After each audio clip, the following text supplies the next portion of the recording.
अपराध जितना जघन्य होगा उसे सुलझाने में उतना ही वक्त लगता है। एक सर्वे के अनुसार 25% क्राइम केस 2 महीने के अंदर सॉल्व हो जाते हैं। बाकी के 75% क्राइम केस या तो क्लोज हो जाते हैं या तो ठंडे बस्ते में चले जाते हैं। ऐसे क्राइम में क्रिमिनल बहुत चालाक होते हैं और क्राइम करने से पहले ही बचने के रास्ते तैयार रखते हैं। लेकिन विक्टिम का क्या, उनके परिवार वालों का क्या? उनके हजारों सवाल मरने वाले के साथ ही चले जाते हैं। नमस्कार, मैं सोनाली कुलकर्णी आपके सामने क्राइम पेट्रोल सतर्क का एक नया अध्याय लेकर आई हूँ। आज का ये केस मर्डर से शुरू हुआ था, लेकिन इस केस की कहानी बेहद अविश्वसनीय है। इस केस में ऐसे कई किरदार थे जिनके ऊपर पुलिस को शक था और उन सभी के पास मर्डर करने का मोटिव भी था। हर बार जब कोई नया सुराग मिलता, पुलिस उस एंगल से केस की जांच करती, पर इसके बावजूद भी पुलिस असली गुनहगार तक नहीं पहुंच पाई थी और हर बार एक डेड एंड पर जाकर खड़ी हो जाती थी। आखिरकार पुलिस को ये केस बंद करना पड़ा। तो क्या थी इस केस की सच्चाई, और वो दूसरी हत्या जो हमने अभी देखी, वो लड़की कौन थी? उसका और उसकी हत्या का इस केस से क्या कनेक्शन था? चलिए इसकी शुरुआत करते हैं वहां से जहां से ये सब कुछ शुरू हुआ। इतना आसान नहीं है कार्तिक। एक बार जुर्म साबित हो जाए तो सजा होना पक्का है। पर पापा, अगर वो खुद ही मान ले कि उन्हें साइन को फौज किया है तो सजा कम तो हो सकती है ना? मुश्किल है।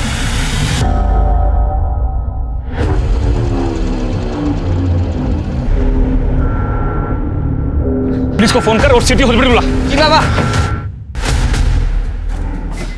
अरे व्हाट बॉय, जल्दी जल्दी आइए।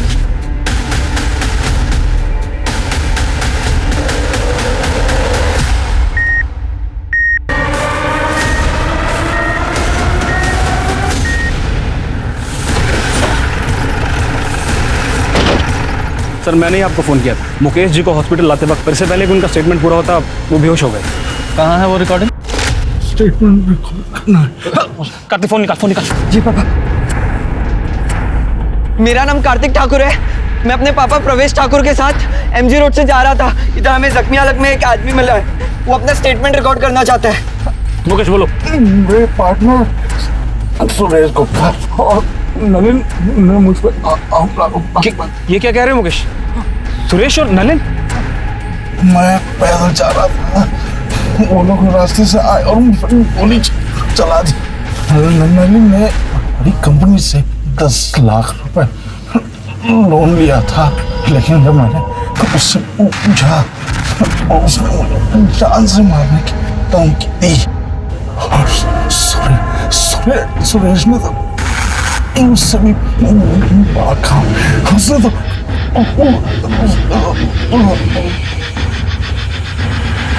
किसका आइडिया था? मुकेश जी। और सर, अगर वो नहीं भी बोलते ना तो मैं उनका स्टेटमेंट जरूर रिकॉर्ड करता। चेक करो। गुड। शर्मा और थाने। इंस्पेक्टर साहब, कैसे हो गया ये सब कुछ? वो ठीक तो है? आप शांत हो जाइए, जरा मेरे साथ आइए। ये मुकेश जी ने अपनी रिकॉर्डिंग में कहा है कि उनके पार्टनर सुरेश और नलिन, उन्होंने उन पर हमला किया है। हो सकता है बिजनेस से रिलेटेड कोई प्रॉब्लम हो। आप बता सकती हैं उनका बिजनेस में कोई प्रॉब्लम चल रहा था क्या? इंस्पेक्टर साहब, इन्होंने अपने बिजनेस के बारे में कभी मुझसे कुछ डिस्कस ही नहीं किया, और सच कहूं तो मैंने भी कभी उनसे पूछा नहीं। लेकिन ये सुरेश और नलिन, इनके साथ तो इनकी अच्छी पट्टी थी। जहां तक मैं जानती हूँ कोई प्रॉब्लम नहीं थी। कैसे कर सकते हो सर? डॉक्टर साहब, अब कैसे है वो? हम पूरी कोशिश कर रहे हैं। प्लीज सर, एक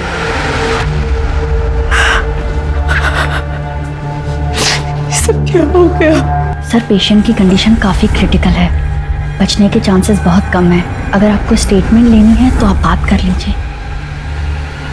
thank you doctor. Mukesh ji, ये देखिए, ये रिकॉर्डिंग देखिए। आप बिना प्रेशर लिए सिर्फ इशारे में बताइए, क्या ये स्टेटमेंट आपने रिकॉर्ड किया अपनी मर्जी से?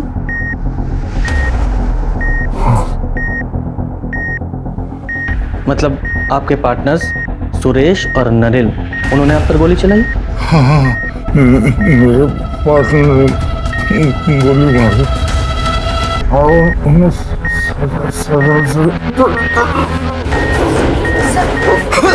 आप बाहर जाइए।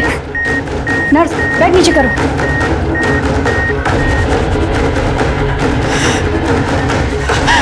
इंस्पेक्टर साहब क्या हो रहा है? हाउस कैसे? देखिए आप टेंशन मत लीजिए, ट्रीटमेंट चल रहा है, वो ठीक हो जाएगा। हाँ?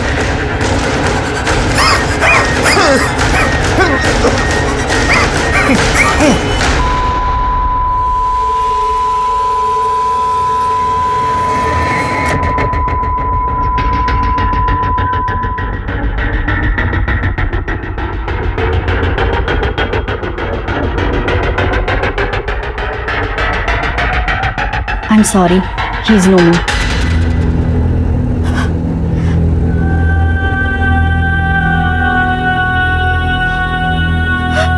शर्मा, ये बॉडी का पोस्टमार्टम कराओ और सुरेश और नलिन दोनों को अरेस्ट करो तुरंत।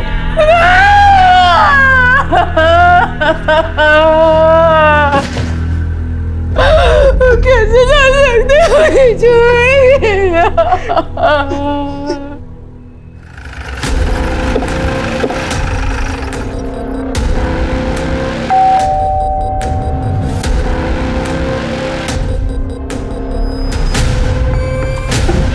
इतनी रात को कौन आया?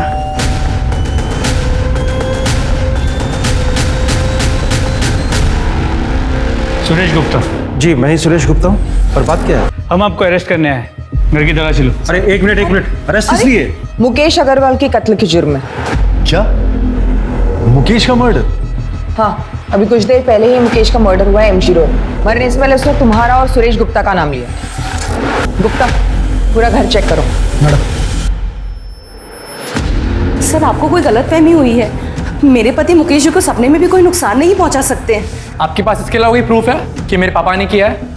आप वारंट लेके आइए। हमें हमारा काम पता है, इन्वेस्टिगेशन के बीच में बाधा मत डाली। मैडम पूरे घर की तलाशी ली, कुछ नहीं मिला और घर में दूसरा कोई है भी नहीं। फैमिली कहाँ है तुम्हारी? मैं बैचलर हूँ, इसलिए अकेला रहता हूँ। चलो। क्या कर रही है? सर रुकिए सर।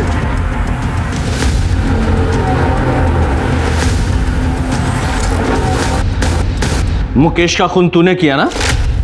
बोल बोल। मैंने बताया ना, मैंने किसी का खून नहीं किया। आवाज कम कर, झूठ बोल रहा है तू। वीडियो देखा ना तूने? मरता हुआ आदमी झूठ बोलता है क्या? हाँ? लेकिन सर ये कैसे पॉसिबल है? कल रात को मैं अपने बीवी बच्चों के साथ बर्थडे पार्टी में था। मेरे कजन के बेटे की बर्थडे पार्टी थी रेस्टोरेंट में। हमारे अलावा वहां 30 लोग और भी शामिल थे। आप चाहे तो उन सबसे पूछ सकते हैं। मैंने कहा ना मैं वहां नहीं था। आवाज नीची करके बात कर। अरे मैडम, मैं कल शाम 8 बजे से सुपर स्पेशलिटी हॉस्पिटल में था। मेरे पापा को हार्ट अटैक हुआ है। मैं रात में 1 बजे निकला हूं वहां से और सीधा अपने घर आया हूं। मैंने अपने क्रेडिट कार्ड से हॉस्पिटल की पेमेंट की है, आप चाहें तो चेक कर सकते हैं। मुकेश ने कहा था कि कंपनी का 10 लाख रुपया तूने हड़पा है, उसका क्या? पैसे हड़पने का तो सवाल ही नहीं होता सर। पैसे मैंने नहीं बल्कि मुकेश ने लिए थे, वो भी पूरे 10 लाख रुपए, अपने दूसरे बिजनेस को बचाने के लिए। उसने कहा था कि वो 6 महीने में सारे पैसे लौटा देगा। इनफैक्ट उसने पोस्ट डेटेड चेक भी दिए थे और ये सारे पॉइंट उसने स्टैम्प पेपर में मेंशन किए थे। और तूने ऐसा क्या किया था मुकेश के साथ जो इससे भी बुरा था? सर मैंने कुछ नहीं किया है, इस बात की मैं कसम खा सकता हूँ। हम तीनों पिछले 15 साल से पार्टनर्स हैं और हमारे बीच में कभी झगड़ा तक नहीं हुआ है। इनफैक्ट हम तीनों तो हर सुख दुख में एक दूसरे के साथ कंधे से कंधा मिलाकर खड़े रहे हैं। ये एलीट बिल्डर हम पे दबाव बना रहे हैं कि ये कंपनी हम उन्हें सेल कर दें, तो तुम लोग अपने अपने शेयर निकाल लो। मुकेश हम पार्टनर्स हैं, हम इकट्ठा मिलकर फाइट करेंगे। हाँ मुकेश, हमें कोई नहीं तोड़ सकता। जब तुम लोगों में इतना ही भाईचारा था तो मुकेश ने तुम दोनों पे इल्जाम क्यों लगाया? सर वो मुझे नहीं पता, हो सकता है कि किसी के दबाव में आकर उसने ये बात कही है। किसके दबाव में? वो मुझे नहीं पता सर, लेकिन सबसे बड़ा प्रूफ ये है कि उस दिन हम दोनों एमजी रोड पर थे ही नहीं। सर सुरेश के बयान को वेरीफाई किया, वो सच कह रहा है। उस रात सच में वो बर्थडे पार्टी के लिए रेस्टोरेंट में गया हुआ था और रेस्टोरेंट के सीसीटीवी कैमरा में वो साफ नजर आ रहा है।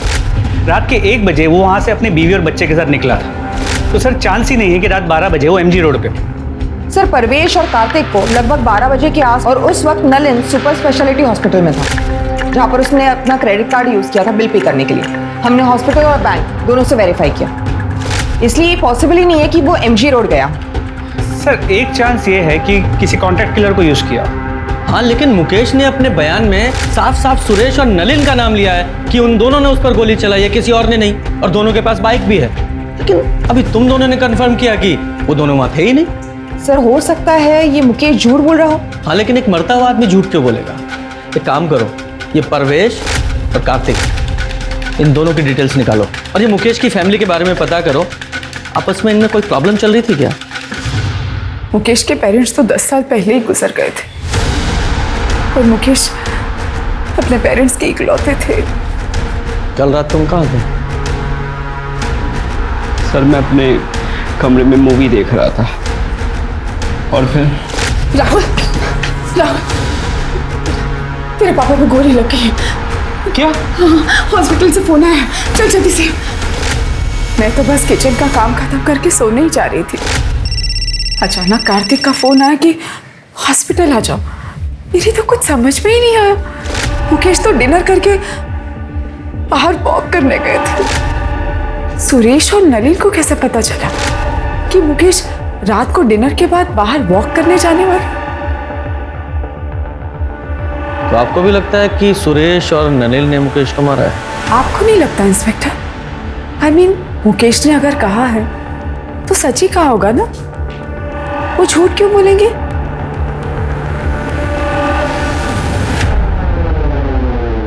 सर पोस्टमार्टम रिपोर्ट के हिसाब से मुकेश की मौत एक्सेसिव ब्लीडिंग की वजह से हुई है। सर करीब 10 फीट की दूरी से मुकेश के कंधे पे गोली चलाई गई। की ट्रेजेक्टरी नीचे से ऊपर की तरफ है। सर हमने सुरेश और नलिन की स्टोरी वेरीफाई की और दोनों के कॉल रिकॉर्ड्स भी चेक किए। कॉल रिकॉर्ड्स में किसी हिस्ट्री शीटर या कॉन्ट्रैक्ट किलर का कनेक्शन नहीं निकला। सर शूटिंग का कोई आई विटनेस भी नहीं है और ना ही कोई सीसीटीवी कैमरा उस एरिया में है। रुको, आप ऐसे अंदर नहीं जा सकते। देखिए मैं 2 मिनट ही बात करना चाहती हूँ, प्लीज। इंस्पेक्टर साहब, मुझे पहचाना ना आपने? मुकेश की वाइफ। हाँ बोलिए। सर मैंने सुना है कि आप नलिन और सुरेश को छोड़ रहे हैं, क्या ये बात सच है? हेलो। हाँ, छोड़ना ही पड़ेगा ना, क्योंकि मुकेश जी का स्टेटमेंट हमारी इन्वेस्टिगेशन के फैक्ट से मैच नहीं करता और उन दोनों के खिलाफ हमारे पास कोई पुख्ता सबूत नहीं है, इसलिए हम उन्हें ज्यादा दिन कस्टडी में नहीं रख सकते। लेकिन सर आप भी जानते हैं खून हुआ है मेरे पति का, कुछ भी कीजिए, हाथ छोड़ रही हूँ आपके आगे। जिसने भी मेरे पति को मारा वो को मुझे इंसाफ चाहिए।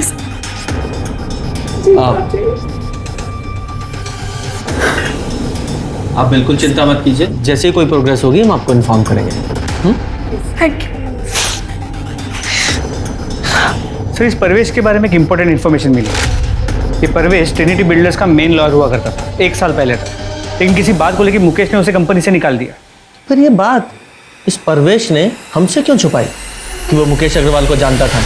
सर आप जो कह रहे हैं वो बिल्कुल ठीक है, पर पता नहीं उस दिन मेरे दिमाग से कैसे निकल गया कि मैं आपको बताता कि मैं मुकेश जी को जानता था। अरे ऐसे कैसे दिमाग से निकल गया? आप खुद एक लॉयर है ना, आपको कम से कम हमसे नहीं छुपाना चाहिए था, हमसे तो सच्चाई बताते हैं। जी बिल्कुल सही, पर मैं ये भी समझ सकता हूँ कि आपको इसकी वजह से मुझ पर शक भी होगा, पर आपका ये शक बेबुनियाद है। उस रात मैं और मेरा बेटा कार्तिक मेरे क्लाइंट के यहाँ शादी अटेंड करके घर वापस लौट रहे थे पवन बाग से। वहाँ से मेरे घर की दूरी करीबन 10 मिनट की थी, मगर लौटते वक्त एक ट्रक की वजह से पूरा रास्ता जाम था, तो हमने बीच का रास्ता लिया, तो हमें करीबन 15 मिनट लगे। और वही रास्ते पर और सर मेरे पास वो वेडिंग इनविटेशन कार्ड भी है, ये देखिए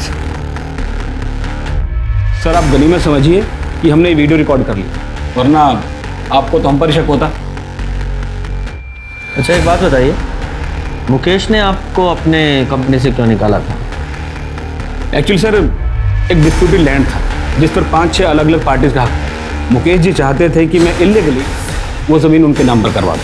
अरे वो 5-6 लोग हैं, लोअर मिडिल क्लास, उन्हें डरा धमका के भगा दूंगा मैं, वो अपना क्लेम वापस कर लेंगे, तो मैंने उसे तैयार करो। नहीं मुकेश, ये सब इलीगल है, नहीं करूँगा। तो आज के बाद तुम्हारी जरूरत भी नहीं है मुझे, तुम जा सकते हो। सर मुकेश जी ने अपने छोटे से लालच की वजह से 10 साल पुराना रिश्ता 1 मिनट में तोड़ दिया, तो मैंने भी कंपनी छोड़ दी और कभी पलट कर नहीं देखा। सर अगर मुझे ही बदला लेना होता तो मैं इतना लंबा इंतजार क्यों करता, बताइए आप। तो परवेश ने जो कहानी बताई थी वो करेक्ट है। वो लोग उस रात सच में शादी में गए हुए। शादी के वीडियो फुटेज में वो लोग साफ नजर आ रहे हैं। और सर उस रात हाईवे पे सच में ट्रैफिक जैम था जैसे परवेश ने बताया था, इसीलिए उन्होंने अंदर का रास्ता लिया। सर हमने सुरेश और नलिन की स्टोरी वेरीफाई की, सब सच बोल रहे। 6 महीने की इन्वेस्टिगेशन और सभी संदिग्धों पर नजर रखने के बाद भी जब पुलिस के हाथ कुछ नहीं लगा तो पुलिस ने इस केस को बंद कर दिया। पर नियति को कुछ और ही मंजूर था। मुकेश की केस फाइल बंद करने के 6 महीने बाद, यानी कि मुकेश के मर्डर के 1 साल बाद कुछ ऐसा हुआ जिसने ठंडे बस्ते में पड़े मुकेश मर्डर की केस को रीओपन करा दिया।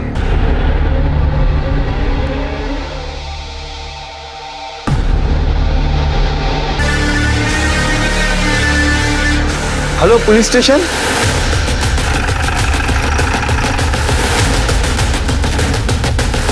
चेक करो सर। इन एविडेंस बैग में डालो। सर एंट्री होल से लगता है कि क्लोज रेंज से 2 बुलेट चलाई गई। और सर शायद इस लड़की की कल या आज मौत हुई है। इसके साथ कोई सेक्स या रेप का साइन तो नहीं है। और सर लड़की के पास से ऐसा कुछ नहीं मिला है जिससे इसकी शिनाख्त हो सके। सर जिस आदमी ने हमें बताया था उसने कहा था कि वो एक सेल्समैन है। बंगला किसका है? सर ये तो नहीं पता चल पाया है कि जगह काफ़ी सुनसान है। यहाँ से सबसे नज़दीक जो घर है वो भी 500 मीटर दूर है और वो भी बंद। आसपास की बस्ती में जरा पता करो ये बंगला किसका है। सर पड़ा था। हो सकता है ये मोबाइल इस लड़की का हो। मोबाइल को लैब में भेजो और अनलॉक कराओ। सर जिस लड़की की बॉडी हमें मिली थी उसका नाम साक्षी व्यास है और ये फ़ोन जो उस बंगले में मिला था अनलॉक हो गया। ये फ़ोन उसी का है। सर कॉन्टैक्ट लिस्ट में नाम देखिए। 3+ builders office, Mukesh Agarwal sir, Suresh Gupta sir, Nalin Sukhane. Mukesh Agarwal murder case. हाँ सर, और जिस बंगलों में हमें साक्षी व्यास की बॉडी मिली वो भी 3+ बिल्डर्स के नाम पर ही रजिस्टर्ड है। इन दोनों पार्टनर से फिर से मुलाकात करनी पड़ेगी। जी हाँ, हम साक्षी को जानते हैं। हमारे यहाँ अकाउंट डिपार्टमेंट में काम करती है। मर्डर हुआ है उसका, वो भी आपकी कंपनी के बंगले में। क्या मर्डर हो गया? जी। लेकिन कल तो वो ऑफिस आई थी, आज नहीं आई, तो हमें लगा कि शायद अपनी माँ की देखभाल के लिए छुट्टी ले ली होगी। साक्षी की माँ नूतन बीमार रहती है, वो अपने बिस्तर से उठ तक नहीं सकती है। अच्छा एक बात बताइए, उसे कोई परेशान वगैरह तो नहीं कर रहा था? नहीं। उसका कोई अफेयर वगैरह? नहीं ऑफिसर, ऑफिस में तो ऐसा कुछ नहीं था। और वो बाहर क्या करती है वो हमें नहीं पता, लेकिन हाँ व्यवहार में अच्छी थी और काम भी अच्छा करती थी। उसके घर का एड्रेस दीजिए और हाँ आपके स्टाफ से पूछताछ कर लें। हाँ श्योर। साक्षी ने अपने पर्सनल लाइफ के बारे में कभी आपसे कोई बात की है? नहीं सर, वो अपने आप में रहती थी, कभी किसी से ज़्यादा घुलती मिलती नहीं थी। साक्षी के बारे में हम ज़्यादा कुछ नहीं जानते सर।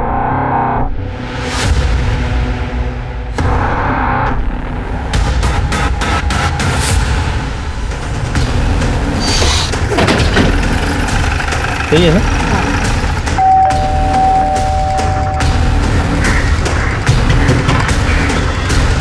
क्या हुआ सर?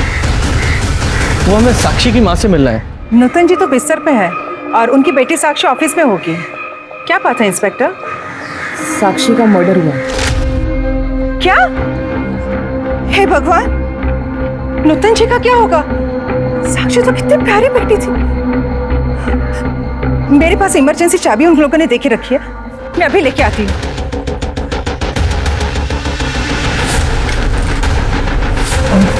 सर ऊपर प्लीज।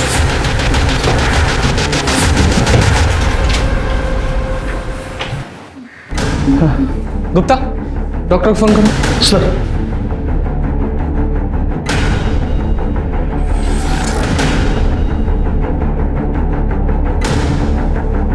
पूजा जरा आस पड़ोस में साक्षी के बारे में पता करो। सब आप आइए। हाँ जी, आप ठीक है? पानी पिएंगे? भगवान साक्षी जैसी बेटी सबको दे। इतना साल से उसकी माँ बीमार रहती थी कि 3 साल पहले उन्होंने बिस्तर ही पकड़ ली, पर साक्षी उसने कभी हिम्मत नहीं हारी। मैंने तो साक्षी से कहा भी था कि अपनी माँ को ओल्ड एज होम में शिफ्ट कर दी। माँ की सेवा मेरे जैसे और कौन करेगा रंजना आंटी, और जब तक मैं हूँ मैं किसी और से माँ की सेवा क्यों करवाऊँ? क्या साक्षी को कोई परेशान करता था या फिर किसी से लड़ाई हुई हो या फिर उसका कोई अफेयर वगैरह?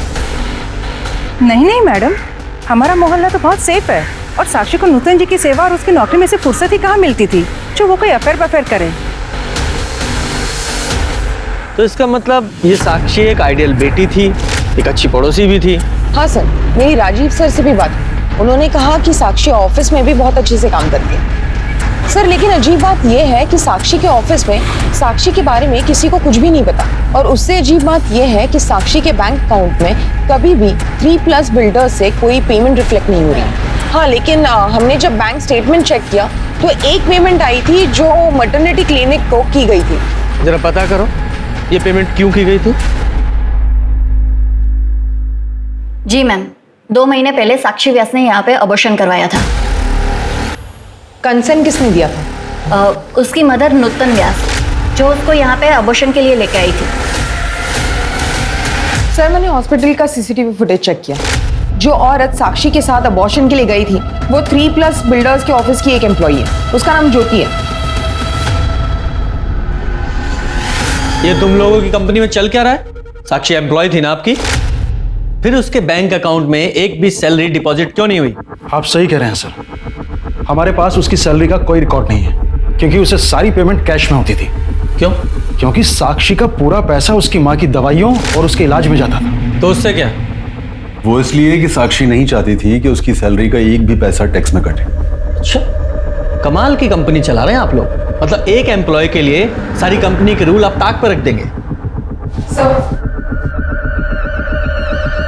आइए, ये आप ही के एम्प्लॉय है ना?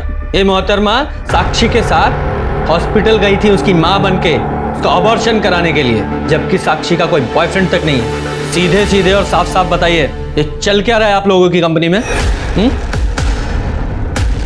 बोलिए। सर एक दिन छुट्टी वाले दिन हम दोनों किसी काम से ऑफिस आए थे तो हमने देखा कि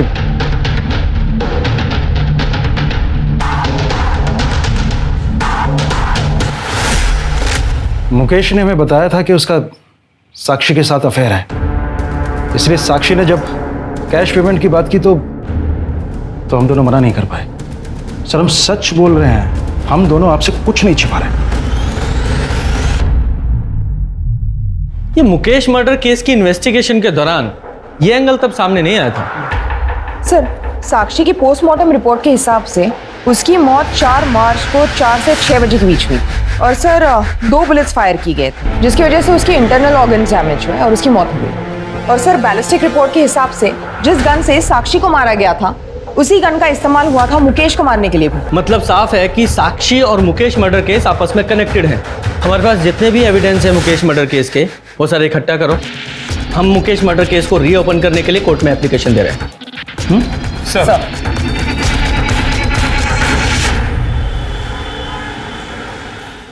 सर कोर्ट ने मुकेश अग्रवाल मर्डर केस को रीओपन करने की मंजूरी दे दी है।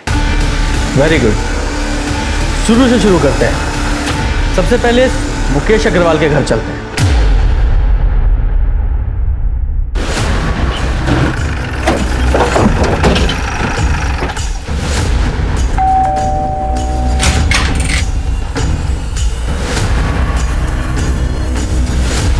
अलका अग्रवाल से मिल रहा है? नहीं है, बाहर गई है। तुम कौन हो? नीति अग्रवाल, मुकेश अग्रवाल की बेटी। लीजिए, आ गई आपकी अलका मैडम।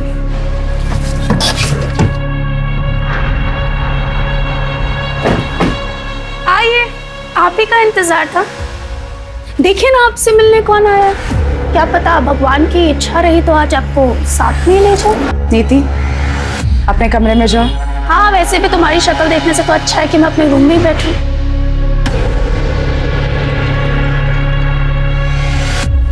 इंस्पेक्टर साहब, नीति के बिहेवियर के लिए मैं आपसे माफ़ी चाहती हूँ। नीति मुकेश और मुकेश की पहली पत्नी प्रेरणा की बेटी है। मुकेश ने प्रेरणा को 6 साल पहले डिवोर्स देके मुझसे शादी कर ली थी, इसीलिए नीति थोड़ा चिढ़ती है मेरे से। तो फिर ये राहुल तो 22 साल का है। दरअसल मुकेश और मेरे रिलेशन के बारे में हमने प्रेरणा को कभी कुछ नहीं बताया था, लेकिन 6 साल पहले प्रेरणा को हमारे रिलेशनशिप के बारे में पता चल गया और प्रेरणा ने मुकेश से डिवोर्स ले लिया। उसके बाद डिवोर्स देकर वो नीति को भी यतीम बनाकर जाने कहाँ चली गई। और नीति उस वक्त वो सिर्फ 20 साल की थी और उसे ये लगता था कि उसके पेरेंट्स के डिवोर्स का सबसे बड़ा कारण मैं ही हूँ। और नीति भी इस सदमे को बर्दाश्त नहीं कर पाई और ड्रग्स में फंसती चली गई। मुकेश की पहली पत्नी प्रेरणा वो कहाँ है? उसके बारे में मुझे कुछ नहीं पता। हाँ, इतना कह सकती हूँ कि जब तक मुकेश जिंदा थे वो हर महीने प्रेरणा को कुछ पैसे भेजा करते थे। तो मुकेश का अफेयर तो उसकी कंपनी की अकाउंटेंट साक्षी के साथ भी था, उसका भी ख्याल रखते थे वो। साक्षी? कौन साक्षी? माफ कीजिए, मैंने तो ये नाम कभी सुना ही नहीं है। मैं नहीं जानती इस लड़की को कौन है ये। झूठ क्यों बोल रही है? सबको पता है कि मेरा बाप कितना घटिया और कितना गिरा हुआ इंसान। निधि तू चुप कर। सर, मेरे बाप ने पहले इस कमीनी के लिए मेरी माँ को छोड़ा और फिर तीसरा अफेयर चलाया साक्षी के साथ। और जैसे ही इसको पता चला इसने। खबरदार जो मुझसे झूठ खाता, सब समझ में आ रहा है मुझे। कौन है ये साक्षी? उसी की वजह से आजकल संडे को भी आपको ऑफिस में काम आ जाता है। ऑफिस में वर्कलोड है तो काम करूंगा ना। झूठ मत बोलिए मुझसे। यही एक्सक्यूजेस तुम प्रेरणा को दिया करते थे मेरे लिए। आज वही झूठ आप साक्षी के लिए मुझे बोल रहे हो। आप साक्षी, ऐसा कुछ भी नहीं हुआ था। तो जाने नशे में क्या क्या इमेजिन करती रहती है। और सच तो ये है कि ये तो हमेशा यही चाहती थी कि हम लोगों में हमेशा झगड़े होते रहे। झूठ बोलना बंद करो। सर, अगर आपको मेरी बात पे यकीन नहीं है ना तो श्रावण से पूछ लीजिए। नीति, क्यों मेरा घर बर्बाद करने पे तुली पड़ी है तू? घर बर्बाद मैंने किया या तूने हमारा घर बर्बाद किया?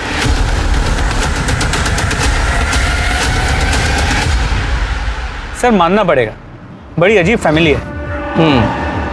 शर्मा, इस राहुल और इसकी मालका दोनों पे नजर रखो और साथ ही इस नीति पर भी, क्योंकि हो सकता है इस नीति ने नफरत, लालच या फिर नशे में ये सब किया हो। इस नीति की CDR लोकेशन और कॉन्टैक्ट डिटेल्स निकालो, जरा पता करो ये नीति मुकेश के मर्डर वाली रात को कहाँ थी, क्योंकि हो सकता है कि नीति और उसकी माँ प्रेरणा ने मिलकर ही मुकेश को मारा हो। इस प्रेरणा से भी मिलना पड़ेगा। साहब, नीति मेरे करीब कभी थी ही नहीं।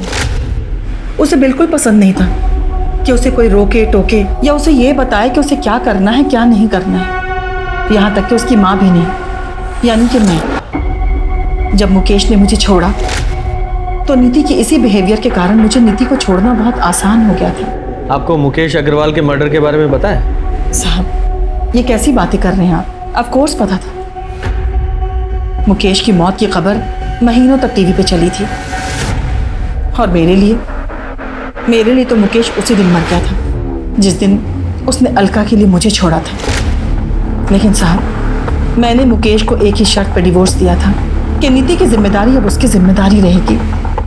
पर आज मैं एक बिजनेसमैन करण शर्मा की पत्नी हूँ। मैं अपने पास्ट को भूल चुकी हूँ साहब। मेरे पास्ट से मुझे कोई लेना देना नहीं है। मुकेश और साक्षी के कत्ल में एक ही माउजर गन का इस्तेमाल हुआ था या फिर दो अलग अलग लोगों ने कत्ल किया था? और अगर ऐसा था तो फिर दो अलग कातिल एक ही हथियार कैसे इस्तेमाल कर सकते हैं? पुलिस के सामने जो तथ्य आ रहे थे उनसे साफ पता चल रहा था कि मुकेश एक दोगले किस्म का आदमी था और उसका कैरेक्टर भी साफ नहीं था। वही तथ्यों से लग रहा था कि साक्षी एक विक्टिम है जिसके साथ गलत हुआ। सर, साक्षी को मारने का मोटिव अलका के बेटे राहुल के पास था, लेकिन साक्षी और राहुल के बीच में कांटेक्ट हुआ हो ऐसा कोई लीड हमें मिला नहीं। नीति के कांटेक्ट लिस्ट में ज़्यादातर नंबर्स ड्रग पेडलर्स के। हमें ऐसा लगा कि शायद नीति ने उनका इस्तेमाल किया होगा मुकेश को मारने के लिए, लेकिन ऐसा भी कोई सबूत नहीं मिला। और ये सुरेश और नलिन, इनका क्या? नहीं सर, साक्षी के मर्डर के वक्त इन दोनों की मोबाइल की लोकेशन बंगले के पास की नहीं थी। सर, कहीं ये केस मुकेश मर्डर केस की तरह ठंडा ना पड़ जाए। सर, बंगले के पास वाले घर में एक विधवा रहती है, नारायणी। उसने पहले भी एक दो बार साक्षी को उस बंगले में आते हुए देखा था उसके बॉयफ्रेंड के साथ। नारायणी का कहना है कि लड़के की और साक्षी की उम्र लगभग बराबर की होगी, लेकिन वो कह रही थी कि दोनों में बहुत झगड़े होते हैं और शायद 4 तारीख को जिस दिन साक्षी का मर्डर हुआ उस दिन भी उनकी लड़ाई हुई होगी। बेहतर होगा कि तुम ये जॉब छोड़ दो। और छोड़ दो क्या, तुम्हें ये जॉब छोड़ना ही पड़ेगा। मैं नहीं छोड़ूंगी, तुम्हें जो करना है तुम कर लो। तुम ये बिल्कुल अच्छा नहीं कर रही हो। आजकल के बच्चे कितने लड़ते हैं। कहीं ये लव एंगल तो नहीं है? नारायणी ने उस लड़के की शक्ल देखी थी? हाँ सर। स्केच बनवाओ सर। और शर्मा, तुम साक्षी के कॉल रिकॉर्ड चेक करो, उसमें पता करने की कोशिश करो ये साक्षी किसी लड़के के रेगुलर टच में थी क्या? Sir excuse me. हेलो, ठीक है सर, नूतन व्यास को होश आ गया है, मुझसे बात कर सकते हैं। Very good.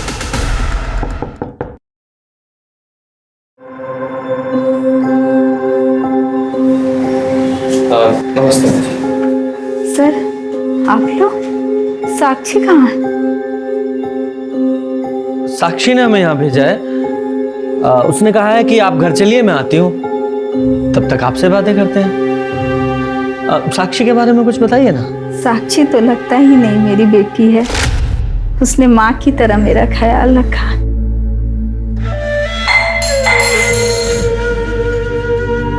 माँ, आप क्यों परेशान हो रहे हो? मुझे बोल दिया होता।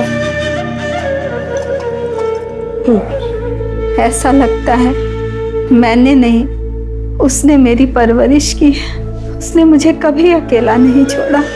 उसके रहते मुझे अपने स्वर्गवास पति की कभी याद नहीं आई। बहुत ही खुश मिजाज, जिंदा दिल और हंसमुख है मेरी बेटी। लेकिन उन दोनों कमीनों ने मेरी बेटी की जिंदगी बर्बाद कर दी। किन्होंने? उसके मालिक मुकेश और सुरेश ने मेरी फूल सी बच्ची के साथ जो किया, भगवान करे मेरी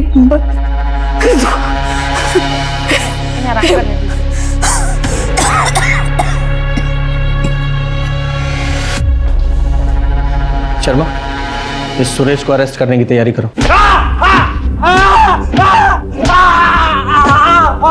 बोल, साक्षी को क्यों मारा? नहीं मारा मैंने साक्षी को। ये ऐसे नहीं बताएगा, जरा इसकी और खातिरदारी करो तब बताएगा। नहीं सर, मैं मानता हूं कि उस दिन जब मैंने साक्षी और मुकेश को साथ में देखा था तो मेरी नीयत खराब हो गई थी। बस मुझे लगा जब वो मुकेश के साथ सो सकती है तो फिर मेरे साथ क्यों नहीं।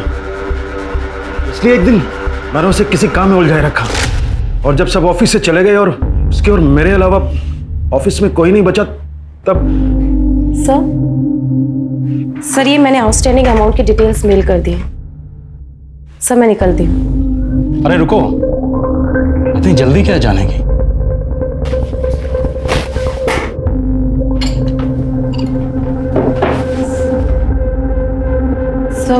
सर मैं ड्रिंक नहीं करती। लेकिन खुश तो करती हो ना? हुँ? आज रात मुझे खुश कर दो। क्या कहती हो? ज्यादा ना सती सावित्री पढ़ने की जरूरत नहीं है। मैं और नवीन तुम्हारे और मुकेश के बारे में सब कुछ जानते हैं। और सोचो, मुकेश की वाइफ को पता चल गया तो तुम्हारा क्या होगा? मुकेश तुम्हें धक्के मार के निकाल देगा। फिर तुम्हारी माँ का क्या होगा?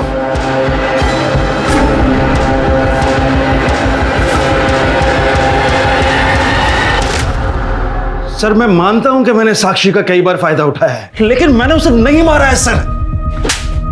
एक मजबूर लड़की को उसकी माँ की बीमारी का बहाना बनाकर तूने ब्लैकमेल किया। भले ही ये कंफर्म नहीं हुआ है कि साक्षी को तूने नहीं मारा, लेकिन ये कंफर्म है तूने उसे एक्सप्लॉइट किया। यही रखो इसे।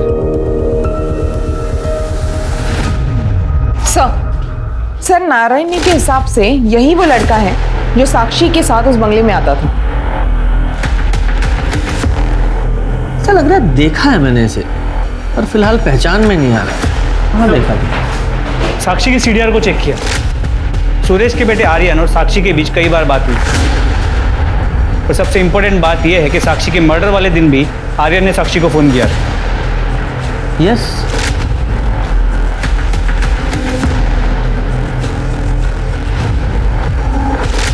ये आर्यन है। शर्मा ये देखो इसका हेयर स्टाइल। आर्यन ही वो लड़का है जो साक्षी से मिलने वो कंपनी के बंगले में जाता था।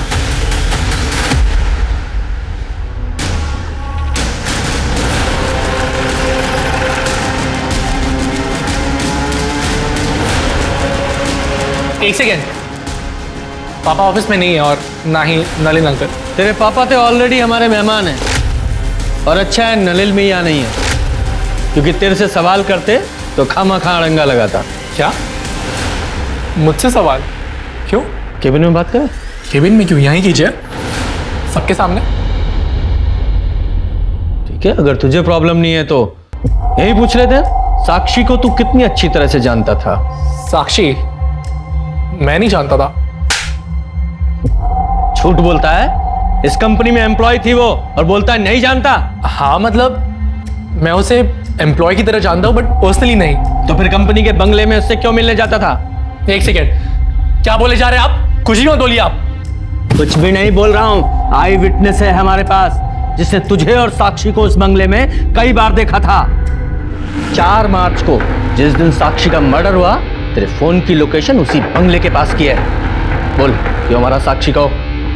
क्यों मारा? बताओ वरना यहीं हड्डियां तोड़ूंगा मैं तेरी, वो भी सबके सामने। बोल। और क्या करता मैं सर? मैंने उस साक्षी को कितनी बार वार्न किया, उससे भीख तक मांगी कि वो मेरे पापा से नहीं मिले, पर वो मेरी एक नहीं सुनती थी। मेरी माँ उसकी वजह से कितना परेशान हो रही थी। नहीं, कहाँ था मतलब? ऑफिस में तो नहीं थे। सारे दिन ऑफिस में रहता हूँ क्या? बाहर मीटिंग्स भी होती हैं। हाँ, ऑफिस में साक्षी के साथ मीटिंग के लिए जगह नहीं मिलती तो बाहर मीटिंग करते हो। मेरे मामलों से ना दूर है, मतलब वरना क्या? हाँ बोलो, वरना क्या? अरे बात तो पूरी करके जाओ, वरना क्या? ये हमारी घर की हर रोज की कहानी हो गई थी सर, तो हमने सोचा कि हम ही इस झगड़े को सुलझा देते हैं।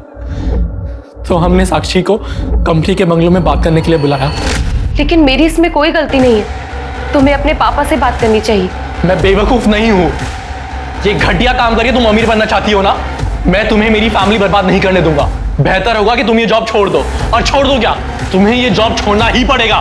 मैं नहीं छोड़ूंगी, तुम्हें जो करना है तुम कर लो। तुम ये बिल्कुल अच्छा नहीं कर रही हो। लेकिन मेरे लिए यही अच्छा है। मैं तुम्हें तुम्हारी माँ की इलाज के लिए पैसे दे दूंगा, लेकिन तुम बस मेरे पापा का पीछा छोड़ दो बस।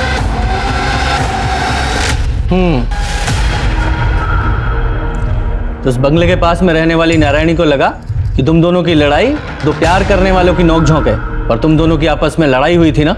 साक्षी को मुझ पर विश्वास नहीं था। उसे लगता था कि मैं अपना प्रॉमिस नहीं निभाऊंगा, इसलिए उसने पापा से मिलना बंद नहीं किया। दिन पे दिन मेरे घर के हालात और खराब होते जा रहे थे। तो फाइनली मैंने गन का सहारा किया। गन कहां से मिली? पापा की कार की सीट से। मुकेश अंकल की मौत के अगले दिन जब मैं हर रोज की तरह जॉगिंग पे जा रहा था, पापा बहुत गुस्सा होते अगर उन्हें मालूम पड़ता कि मैंने उनकी गन छुई है। इसलिए मैंने सोचा कि मैं उन्हें बताऊंगा ही नहीं। इसलिए पापा के डर से मैंने उस गन को सेफ जगह छुपा दिया। लेकिन सर स्ट्रेंजली पापा ने कभी उस बारे में जिक्र ही नहीं किया। कभी कभी तो मेरा मन करता था कि मैं पापा को ही मार दूं मैं, लेकिन पापा को मार के मेरी माँ को विधवा बना के सर मेरी प्रॉब्लम सॉल्व नहीं होती। तो मैंने फाइनली सोचा कि मैं एक आखिरी बार साक्षी को मिलता हूँ, और हम फाइनली 4 मार्च को 6 बजे मिले। मैं अंदर नहीं जाऊंगी, तुम्हें जो बोलना है यही बोलो, और मैं इस जगह दोबारा नहीं आऊंगी।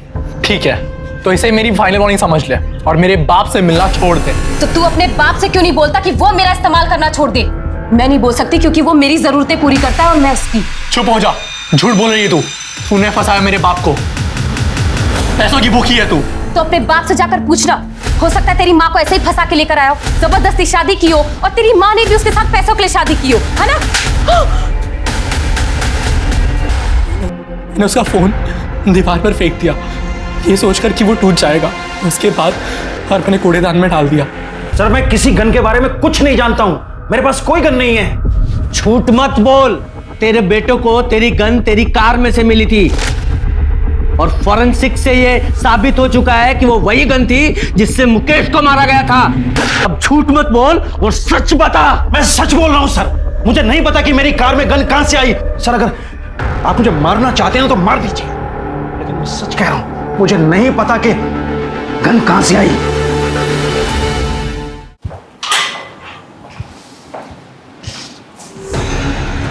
शर्मा, कहीं ये सुरेश सच तो नहीं बोल रहा है? कोई सचमुच में ही सुरेश को मुकेश के मर्डर में फंसाने की कोशिश कर रहा हो?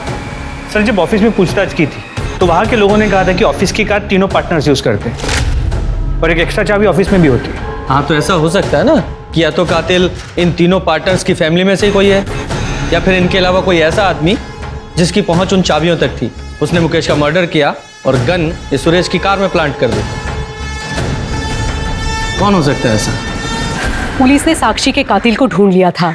आर्यन ने साक्षी का कत्ल किया था अपनी माँ की खुशियां वापस लौटाने के लिए, बिना ये सोचे कि इस कदम से उसने अपने परिवार को बर्बाद कर दिया था। पर सवाल अभी भी वही था कि मुकेश का कातिल कौन है।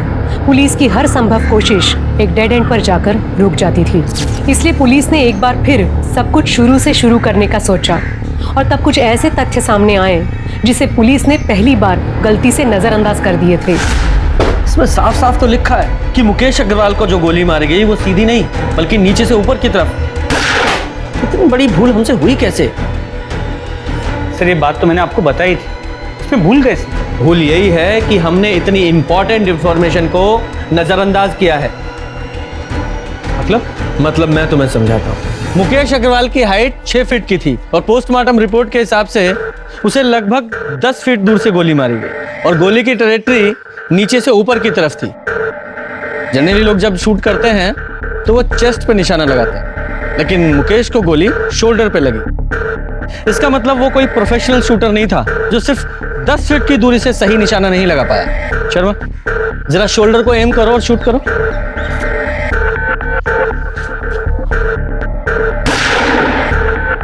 Very good. गुप्ता, अब तुम वहां जाओ और शोल्डर को एम करके शूट करो। सर।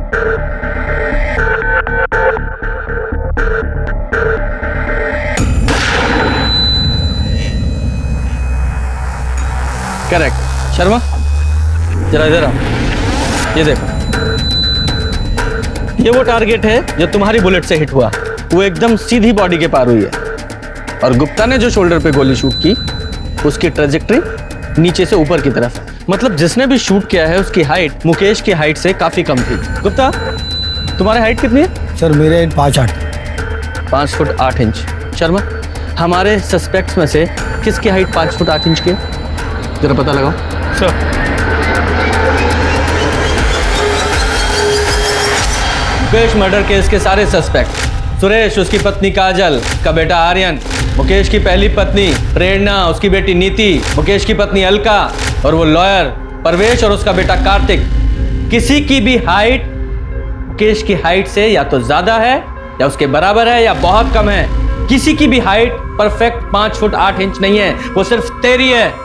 बता, क्यों मारा अपने फादर को? मैंने अपने पापा को नहीं मारा। तो रो क्यों रहा है? उन्हें नहीं मारना था, उन्हें तो बस एक गोली में घायल करना था। मतलब गोली तू नहीं चलाई? ये सब पापा का ही आइडिया था। मैं आप पे गोली कैसे चला सकता हूँ? मुझे मारना नहीं है, सिर्फ घायल करना है ताकि मैं ये इल्ज़ाम उन सुरेश और नलिन पे लगा सकूं। उन दोनों ने मेरी जिंदगी मुश्किल कर रखी ऑफिस में। एक बार वो दोनों अरेस्ट हो गए ना, पूरी कंपनी हमारी होगी। जिंदगी में इससे बड़ी सिक्योरिटी और क्या होगी? पर साक्षी का क्या? आप उसे छोड़ दोगे ना? हाँ, छोड़ दूंगा उसे मैं। प्रॉमिस। हाँ। पापा ने पूरा प्लान तैयार कर लिया था। मेरे पास सुरेश अंकल के कार की डुप्लीकेट चाबी भी थी और मैं वहां चला गया जहां पापा ने मर्डर का प्लान किया था। ये जगह मैंने इसलिए चुनी है कि यहाँ आधी रात को भी ट्रैफिक होता है। हर 5-6 मिनट में कोई ना कोई कार पास होती है। सिटी हॉस्पिटल सिर्फ यहाँ से 10 मिनट की दूरी पे है और सबसे बड़ी बात, सुरेश का घर यहाँ से सिर्फ 3 किलोमीटर दूर है। पापा, मुझे डर लग रहा है बहुत। कर पाऊंगा क्या? नहीं बेटा, मुझे पूरा भरोसा है, तुम कर लो।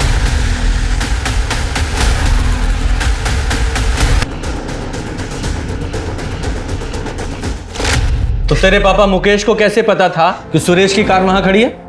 पापा को पता था सुरेश अंकल पार्टी जा रहे हैं और वो पार्टी जाकर जरूर ड्रिंक करेंगे और सुरेश अंकल जब ड्रिंक करते तो अपनी गाड़ी नहीं चलाते। ये मुकेश का लालच ही था जिसने उसकी सोच पे पर्दा डाल दिया था। मुकेश का कातिल खुद मुकेश ही था। मुकेश ने प्लान तो अच्छा बनाया था, पर 10 मिनट की देरी ने शूटिंग एक एक्सीडेंटल मर्डर बन गया। पुलिस ने राहुल को अपने पिता के प्लान में साथ देने और फिर शूटिंग के लिए गिरफ्तार किया। मुकेश के प्लान ने बहुत सारे लोगों की जिंदगियां बर्बाद कर दी। अगर पुलिस से इन्वेस्टिगेशन में चूक नहीं हुई होती तो ये केस शायद पहले ही सॉल्व हो जाता, लेकिन इस केस की नियति कुछ और थी। पुलिस को न सिर्फ दोनों कत्ल में माउजर गन का कनेक्शन मिला, बल्कि ये केस भी उसके अंजाम तक पहुंचा। लालच बुरी बला है, संतुष्ट जीवन ही सुखी जीवन का मूल मंत्र है। अब मैं सोनाली कुलकर्णी आपसे विदा लेती हूँ। कल फिर मिलेंगे क्राइम पेट्रोल सतर्क जस्टिस रीलोडेड के इस नए अध्याय के साथ। तब तक सुरक्षित रहें, सतर्क रहें और अपने परिवार का ख्याल रखें। देखते रहिए क्राइम पेट्रोल सतर्क। जय हिंद।